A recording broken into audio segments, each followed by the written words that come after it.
ॐ श्री परमात्मने नमः। अथ सप्तदशोऽध्यायः। श्रद्धात्रयविभागयोगः। अर्जुन उवाच ये शास्त्रविधिमुत्सृज्य यजन्ते श्रद्धयान्विताः तेषां निष्ठा तु का कृष्ण सत्त्वमाहो रजस्तमः। श्रीभगवानुवाच त्रिविधा भवति श्रद्धा देहिनां सा स्वभावजा सात्विकी राजसी चैव तामसी चेति तां शृणु। सत्त्वानुरूपा सर्वस्य श्रद्धा भवति भारत। श्रद्धामयोऽयं पुरुषः यो यच्छ्रद्धः स एव सः। यजन्ते सात्विका देवान् यक्षरक्षांसि राजसाः प्रेतान् भूतगणांश्चान्ये यजन्ते तामसा जनाः। अशास्त्रविहितं घोरं तप्यन्ते ये तपो जनाः दम्भाहङ्कारसंयुक्ताः कामरागबलान्विताः कर्षयन्तः शरीरस्थं भूतग्राममचेतसः माञ्चैवान्तः शरीरस्थं तान् विद्यासुरनिश्चयान्।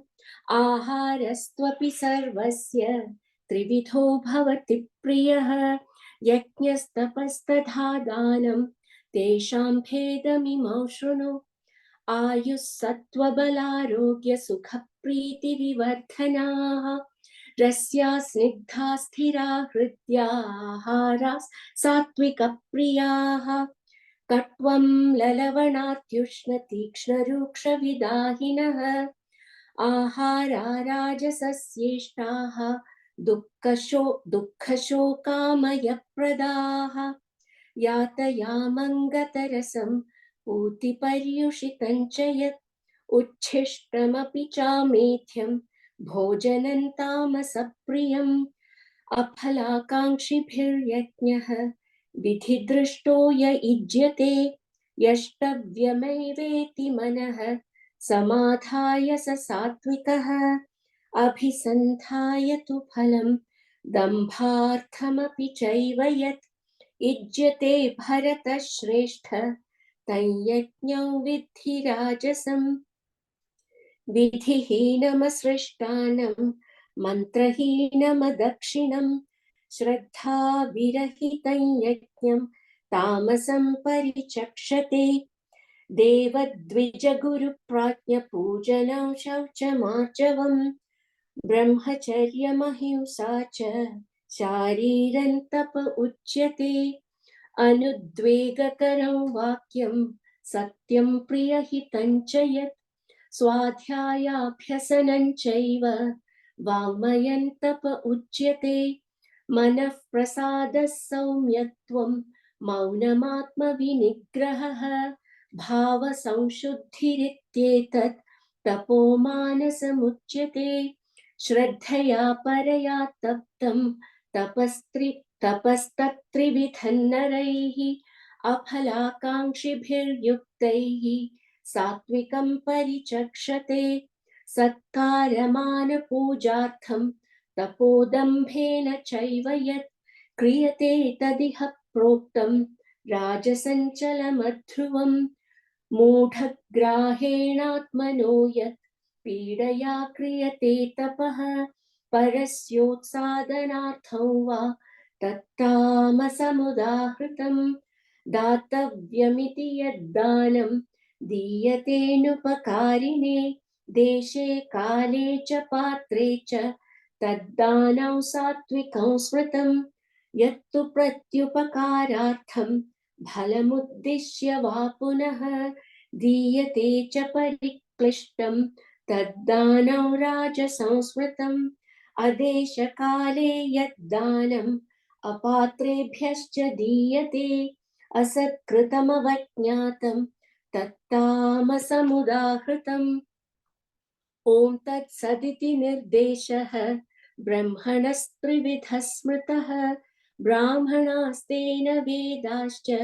यज्ञाश्च विहिताः पुरा तस्मादोमित्युदाहृत्य यज्ञदानतपः क्रियाः प्रवर्तन्ते विधानोक्ताः सततं ब्रह्मवादिनां तदित्यनभिसन्धाय फलं यज्ञतपः क्रियाः दानक्रियाश्च विविधाः क्रियन्ते मोक्षकाङ्क्षिभिः सद्भावे साधुभावे च सदित्येतत् प्रयुज्यते प्रशस्ते कर्मणि तथा सच्छब्दः पार्थयुज्यते यज्ञे तपसि दाने च स्थितिः सदिति चोच्यते कर्म चैव तदर्थीयं सदित्येवाभिधीयते अश्रद्धया हुतं दत्तं तपस्तप्तं कृतं च यत् असदित्युच्यते पार्थ न च तत्प्रेत्य नो इह ॐ तत्सत् इति श्रीमद्भगवद्गीतासु उपनिषत्सु ब्रह्मविद्यायां योगशास्त्रे श्रीकृष्णार्जुनसंवादे श्रद्धात्रयविभागयोगो नाम सप्तदशोऽध्यायः। अथ अष्टादशोऽध्यायः मोक्षसंन्यासयोगः। अर्जुन उवाच सन्न्यासस्य महाबाहो तत्त्वमिच्छामि वेदितुं त्यागस्य च ऋषिकेश पृथक् केशिनिषूदन। श्रीभगवानुवाच काम्यानां कर्मणान्यासं सन्न्यासं कवयो विदुः सर्वकर्मफलत्यागं प्राहुस्त्यागं विचक्षणाः त्याज्यं दोषविदवदित्येगे कर्म प्राहुर्मनीषिणः यज्ञदानतपः कर्म न त्याज्यमिति चापरे निश्चयं शृणु मे तत्र त्यागे भरतसत्तमा त्यागो हि पुरुषव्याघ्र त्रिविधः सम्प्रकीर्तितः यज्ञदानतपः कर्म न त्याज्यं कार्यमेव तत् यज्ञोदानं तपश्चैव पावनानि मनीषिणाम् एतान्यपि तु कर्माणि सङ्घं त्यक्त्वा फलानि च कर्तव्यानीति मे पार्थ निश्चितं मदमुत्तमम् नियतस्य तु सन्न्यासः कर्मणो नोपपद्यते मोहात्तस्य परित्यागः तामसः परिकीर्तितः दुःखमित्येव यत्कर्म कायक्लेशभयात् त्यजेत् स कृत्वा राजसं त्यागं नैव त्यागफलं लभेत् कार्यमित्येव यत्कर्म नियतं क्रियते अर्जुन सङ्घं त्यक्त्वा फलं चैव सत्यागः सात्विको मदः न द्वेष्ट्यकुशलं कर्म कुशलेनानुषज्यते त्यागी सत्त्वसमाविष्टः मेधावी छिन्न संशयः न हि देहभृता शक्यं त्यक्तुं कर्माण्यशेषतः यस्तु कर्मफलत्यागी सत्यागीत्यभिधीयते अनिष्टमिष्टं मिश्रं च त्रिविधं कर्मणः फलं भवत्यत्यागिनां प्रेत्य न तु सन्न्यासिनां क्वचित् पञ्चैदानि महाबाहो कारणानि निबोध मे साङ्ख्ये कृतान्ते प्रोक्तानि सिद्धये सर्वकर्मणाम् अधिष्ठानं तथा कर्ता करणं च पृथक् विधम् विविधाश्च पृथक् चेष्टाः दैवं चैवात्र पञ्चमम् शरीरवाङ्मनोभिर्यत् कर्म प्रारभते नरः न्यायं वा विपरीतं वा पञ्चैते तस्य हेतवः तत्रैवं सदि कर्तारम् आत्मानं केवलं तु यः पश्यत्यकृतबुद्धित्वात् न स पश्यति दुर्मतिः यस्य नाहङ्कृतो भावः बुद्धिर्यस्य न लिप्यते हत्वापि स इमान् लोकान् न हन्ति न निबध्यते ജ്ഞാനം ജ്ഞേയം പരിജ്ഞാത ത്രിവിധാ കർമ്മ ചോദന കരണം കർമ്മ കർത്തേതി ത്രിവിധ കർമ്മ സംഗ്രഹ ജ്ഞാനം കർമ്മ ച കർത്താ ച തഥൈവ ഗുണഭേദതഃ പ്രോച്യതേ ഗുണസംഖ്യാനി യഥാവച്ഛൃണുതാന്യപി സർവഭൂതേഷു യേനൈകം ഭാവമവ്യമവീക്ഷത്തെ അവിഭക്തം വിഭക്തേഷു തജ്ഞാനം വിദ്ധി സാത്വികം പൃഥക്ത്വേന തു യജ്ഞാനം നാനാഭാവാൻ പൃഥക്വിധാൻ വേത്തി സർവേഷു ഭൂതേഷു തജ്ഞാനം വിദ്ധി രാജസം യത്തു കൃഷ്ണവതേകസ്മിൻ കാര്യേ സക്തമഹൈതുകം അദത്വാർത്ഥവദൽപം ച തത്താമസമുദാഹൃതം നിയതം സങ്കരഹിതം അരാഗദ്വേഷതഃ കൃതം അഫലപ്രേപ്സുനാ കർമ്മ യത്തത് സാത്വികമുച്യതേ യത്തു കാമേപ്സുനാ കർമ്മ സാഹങ്കാരേണ വാ പുനഃ ക്രിയതേ ബഹുലായാസം തദ്രാജസമുദാഹൃതം അനുബന്ധം ക്ഷയം ഹിംസാം അനവേക്ഷ്യ ച പൗരുഷം മോഹാദാരഭ്യതേ കർമ്മ യത്തത്താമസമുച്യതേ മുക്തസംഗോ നഹം വാദി ധൃത്യുത്സാഹസമന്വിതഃ സിദ്ധ്യോർനിർവികാരഃ കർത്താ സാത്വിക ഉച്യതേ രാഗീ കർമ്മഫലപ്രേപ്സുഃ ലുബ്ധോ ഹിംസാത്മകോ ശുചിഃ ഹർഷശോകാൻവിതഃ കർത്താ രാജസഃ പരികീർത്തിതഃ അയുക്തഃ പ്രാകൃതസ്തബ്ധഃ ഷഠോ നൈഷ്കൃതികോലസഃ വിഷാദീ ദീർഘസൂത്രീ ച കർത്താ താമസ ഉച്യതേ ബുദ്ധേർഭേദം ധൃതൈശ്ചൈവ ഗുണതസ്ത്രിവിധം ശൃണു പ്രോച്യമാനമശേഷേണ പൃഥക്ത്വേന ധനഞ്ജയ പ്രവൃത്തിം ച നിവൃത്തിം ച കാര്യാകാര്യേ ഭയാഭയേ ബന്ധം മോക്ഷം ച യാ വേത്തി ബുദ്ധി സാ പാർത്ഥ സാത്വികി യയാ ധർമ്മമധർമ്മം ച കാര്യം ചാകാര്യമേവ ച അയതാവത് പ്രജാനാതി ബുദ്ധി സാ പാർത്ഥ രാജസി അധർമ്മം ധർമ്മമിതി യാ മന്യതേ തമസാവൃത സർവാർത്ഥാൻ വിപരീതാംശ്ച ബുദ്ധി സാ പാർത്ഥ താമസി ധൃത്യാ യയാ ധാരയതേ മനഃ പ്രാണേന്ദ്രിയക്രിയാഃ യോഗേന വ്യഭിചാരിണ്യ ധൃതിഃ സാ പാർത്ഥ സാത്വികി യയായുധർമ്മകാമാർത്ഥാൻ ധൃത്യാ ധാരയതേർജുന പ്രസംഗേന ഫലാകാംക്ഷി ധൃതിഃ സാ പാർത്ഥ രാജസി യയാ സ്വപ്നം ഭയം ശോകം വിഷാദം മദമേവ ച ന വിമുഞ്ചതി ദുർമേധ ധൃതിഃ സാ പാർത്ഥ താമസി സുഖം ത്വിദാനീം ത്രിവിധം ശൃണു മേ ഭരതർഷഭ അഭ്യാസാദ്രമതേ യത്ര ദുഃഖാന്തം ച നിഗച്ഛതി യത്തദഗ്രേ വിഷമിവ പരിണാമേ മൃതോപമം തത്സുഖം സാത്വികം പ്രോക്തം ആത്മബുദ്ധിപ്രസാദജം വിഷയേന്ദ്രിയസംയോഗാത് യത്തദഗ്രേ മൃതോപമം പരിണാമേ വിഷമിവ തത്സുഖം രാജസംസ്മൃതം യദഗ്രേ ചാനുബന്ധേ ച സുഖം മോഹനമാത്മനഃ നിദ്രാലസ്യ പ്രമാദോത്ഥം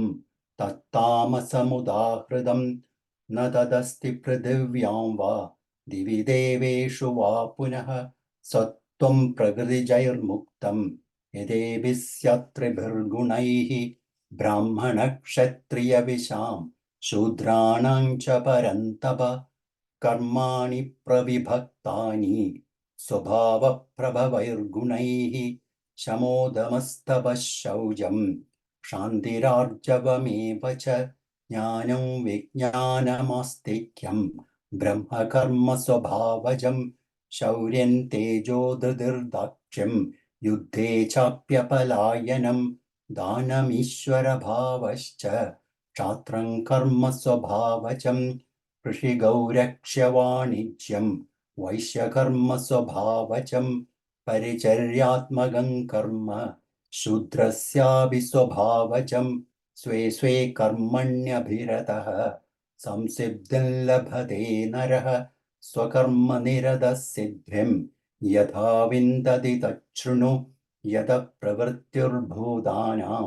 येन सर्वमिदं तदं स्वकर्मणा तमभ्यर्च्य सिद्धिं विन्दति मानवः श्रेयान् स्वधर्मो विगुणः परधर्मात् स्वनुष्ठितात् स्वभावनियतं कर्म कुर्वन्नाप्नोति किल्बिषं सहजं कर्म कौन्तेय सदोषमपि न त्यजेत् सर्वारम्भा हि दोषेण धूमेनाग्निरिवावृताः असक्तबुद्धिः सर्वत्र जिदात्मा विगतस्पृहः नैष्कर्म्यसिद्धिं परमां सन्न्यासेनाधिगच्छति सिद्धिं प्राप्तो यथा ब्रह्म तथाप्नोति निबोध मे समासेनैव कौन्तेय निष्ठा ज्ञानस्य या परा बुद्ध्या विशुद्धया युक्तः धृत्यात्मानन्नियम्य च शब्दादीन् विषयांस् त्यक्त्वा रागद्वेषोऽव्युदस्य च विविक्तसेवी यदवाक्कायमानसः ध्यानयोगपरो नित्यं वैराग्यं समुपाश्रितः अहङ्कारं बलं दर्पं कामं क्रोधं परिग्रहं विमुच्य निर्ममः शान्तः ब्रह्मभूयाय कल्पते ब्रह्मभूतप्रसन्नात्मा न शोचति न काङ्क्षति समः सर्वेषु भूतेषु मद्भक्तिर्लभते परां भक्त्या मामभिजानाति यावान्यश्चास्मि तत्त्वतः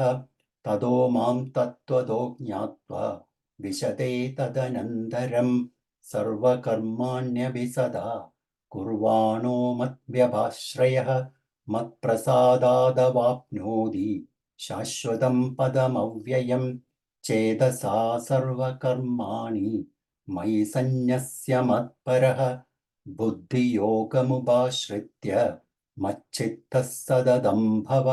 मच्चित्तः सर्वदुर्गाणि मत्प्रसादात् तरिष्यसि अथ चेत्त्वमहङ्कारात् न श्रोष्यसि विनङ्क्षसि यदहङ्कारमाश्रित्य न योत्स्य इति मन्यसे मिथ्यैष व्यवसायस्ते प्रकृतिस्त्वान्नियोक्ष्यति स्वभावजेन कौन्तेय निबन्धस्वेन कर्मणा कर्तुं नेच्छसि यन्मोहात् करिष्यस्य वशोऽपि तत् ईश्वरः सर्वभूतानां हृद्देशेऽर्जुन तिष्ठति भ्रामयन् सर्वभूतानि यन्त्रारूढानि मायया तमेव शरणं गच्छ सर्वभावेन भारत तत्प्रसादात् परां शान्तिं स्थानं प्राप्स्यसि शाश्वतम् इति ते ज्ञानमाख्यातं गुह्याद्गुह्यतरं मया विमर्शैतदशेषेण यथेच्छसि तथा कुरु सर्वगुह्यतमं भूयः शृणु मे परमं वचः इष्टोऽसि मे दृढमिति ततो वक्ष्यामि ते हितं मन्मना भव मद्भक्तः मद्याजी मां नमस्कुरु मामे वैष्यसि सत्यन्ते प्रतिजाने प्रियोऽसि मे सर्वधर्मान् परित्यज्य मामेकं शरणं व्रज अहं त्वा सर्वपापेभ्यः मोक्षयिष्यामि मा शुचः इदं ते न तपस्काय न भक्ताय कदाचन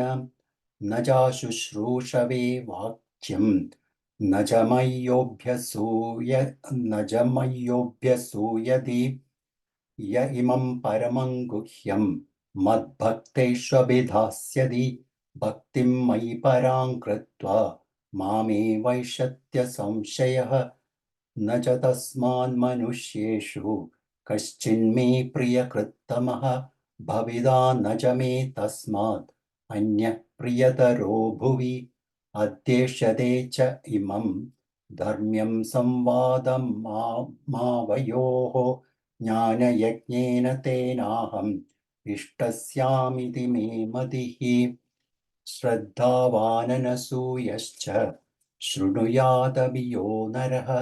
सोऽभिमुक्तः शुभान् लोकान् प्राप्नुयात् पुण्यकर्मणाम् केचिदेतच्छ्रुतं पार्थ त्वयैकाग्रेण चेतसा कच्चिदज्ञानसम्मोहः प्रनष्टस्ते धनञ्जय अर्जुन उवाच नष्टो मोहस्मृतिर्लब्ध्वा त्वत्प्रसादान्मयाच्युत स्थितोऽस्मि गतसन्देहः करिष्ये वचनं तव सञ्जय उवाच इत्यहं वासुदेवस्य पार्थस्य च महात्मनः संवादमिममश्रौषम् अद्भुतं रोमहर्षणं व्यासप्रसादाच्छ्रुतवान् एतद् गुह्यमहं परं योगैयोगेश्वरात् कृष्णात् साक्षात् कथयतः स्वयं राजन् संस्मृत्य संवादमिममद्भुतं केशवार्जुनयोः पुण्यं हृष्यामि च मुहुर्मुहुः तच्च संस्मृत्य रूपमत्यद्भुतं हरेः विस्मयो मे महान् राजन् हृष्यामि च पुनः पुनः यत्र योगेश्वरः कृष्णः यत्र पार्थो धनुर्धरः तत्र श्रीर्विजयो भूतिः ध्रुवानीधर्मधर्मम यत्र योगेश्वरः कृष्णः यत्र पार्थो धनुर्धरः तत्र श्रीर्विजयो भूतिः ध्रुवानीधर्मधर्मम यत्र योगेश्वरः कृष्णः यत्र पार्थो धनुर्धरः तत्र श्रीर्विजयो भूतिः ध्रुवानीधर्मधर्मम ॐ तत्सत् इति श्रीमद्भगवद्गीतासु उपनिषत्सु ब्रह्मविद्यायां योगशास्त्रे श्रीकृष्णार्जुनसंवादे मोक्षसंन्यासयोगो नामाष्टादशोऽध्यायः हरिः ओम् श्रीगुरुभ्यो नमः हरिः ओम् अथ श्रीमद्भगवद्गीतामाहात्म्यम् गीताशास्त्रमिदं पुण्यं यः पठेत् प्रयतः पुमान् विष्णोः पदमवाप्नोति भयशोकादिवर्जितः गीताध्ययनशीलस्य प्राणायामपरस्य च नैव सन्ति हि पापानि पूर्वजन्मकृतानि च नैव मलनिर्मोचनं पुंसां जलस्नानं दिने दिने सकृद्गीताम्बसि स्नानं संसारमलनाशनं गीता सुगीता कर्तव्या किमन्यै शास्त्रविस्तरैः या स्वयं पद्मनाभस्य मुखपद्माद् विनिसृता भारतामृतसर्वस्वं विष्णोर्वक्त्राद् विनिसृतम् गीता गङ्गोदकं पीत्वा पुनर्जन्म न विद्यते सर्वोपनिषदो गावः दोग्धा गोपालनन्दनः पार्थो वत्सः सुधीर्भोक्ता दुग्धं गीतामृतं महत् एकं शास्त्रं देवगीपुत्रगीतम् एको देवो देवगीपुत्र एव एको मन्त्रस्तस्य नामानि यानि कर्माप्येगन्तस्य देवस्य सेव ॐ तत्सत् हरि ओम् श्रीगुरुभ्यो नमः हरि ओम् श्रीकृष्णार्पणमस्तु ॐ